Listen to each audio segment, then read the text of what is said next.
बादशाह अकबर को पड़ोसी देश से आए राजा ने एक तोता उपहार में दिया। यह तोता लोगों की बातों का जवाब देता था और बड़ी मीठी मीठी मजाकिया बातें भी करता था। राजा को यह तोता बहुत पसंद आया। राजा ने तोते की जिम्मेदारी राजमहल के एक पुराने नौकर को सौंपी और कहा, देखो, यह तोता मुझे बहुत पसंद है। तुम्हें इसका बहुत सावधानी से पूरा ध्यान रखना है। किसी भी हालत में तोता मरना नहीं चाहिए। यदि तुमने कभी भी मुझे यह बताया कि तोता मर गया है तो तुम्हें भी मौत के घाट उतार दिया जाएगा। नौकर तोते का अपनी जान से भी ज़्यादा ख्याल रखता।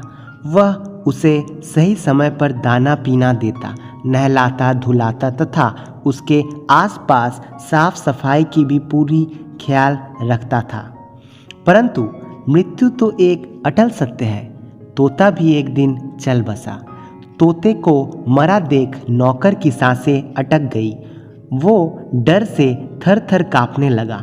उसे पता था कि तोते की मौत का समाचार सुनते ही राजा गुस्से में उसे भी मृत्यु दंड दे देंगे। बहुत देर तक सोचता रहा कि क्या करे, लेकिन उसे कुछ समझ में नहीं आ रहा था। फिर उसे ध्यान आया कि दरबार में एक व्यक्ति है जो उसे इस मुसीबत से निकाल सकता है, बीरबल। वो घोड़े की तरह दौड़ता हुआ बीरबल के पास पहुंचा और सारी बातें बताई।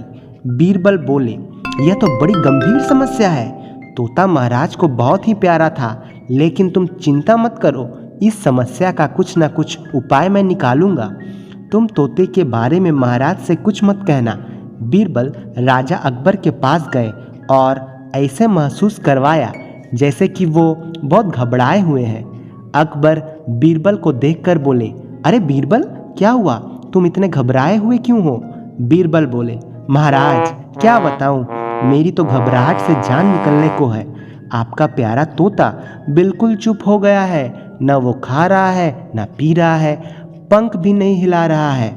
बिना पलक झपकाए तो बस ऊपर की ओर देखे जा रहा है। राजा भागे भागे तोते के पिंजरे के पास पहुंचे। उन्होंने देखा कि तोते का तो दम निकल चुका है। राजा बीरबल से बोले, बीरबल, आपने सीधे सीधे क्यों नहीं बताया कि तोता मर चुका है? इतनी लंबी चौड़ी कहानी सुना दी और असली बात बताई ही नहीं।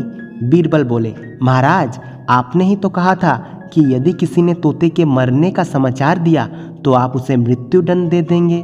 अगर मैं आपको यह कहता कि तोता मर गया है तो आप मुझे भी मौत का घाट उतरवा देते।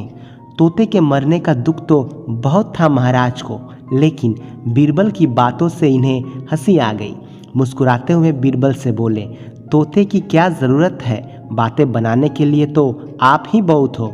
दोस्तों, क्या आपको ये कहानी अच्छी लगी है तो वीडियो को लाइक और दोस्तों के साथ शेयर ज़रूर करें और ऐसे ही नई स्टोरी देखने के लिए हमारे चैनल को सब्सक्राइब करना ना भूलें। आपको कौन सी प्रकार की कहानी पसंद है, हमें कमेंट में ज़रूर बताएं।